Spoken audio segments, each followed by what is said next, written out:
भाजपा हा कमालीचा दांभिक पक्ष आहे.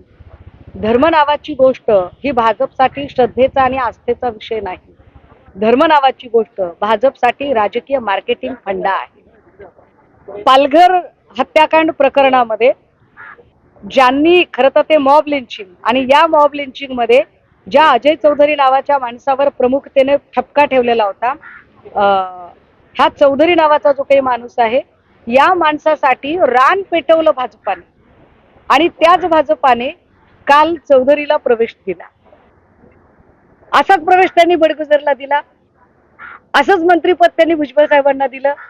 अशाच पद्धतीने मांडीला मांडी लावून ते नवाब मलिकांच्या शेजारी बसले.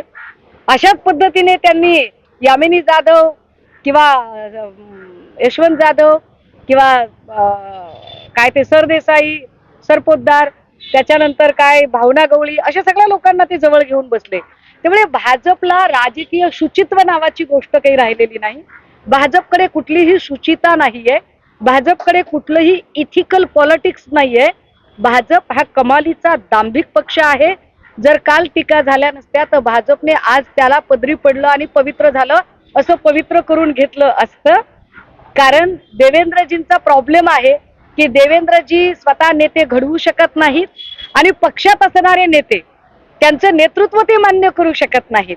त्यामुळे त्यांच्या टाचेखाली राहणारे बाहेरचे लोक त्यांना आयात करावे लागतात.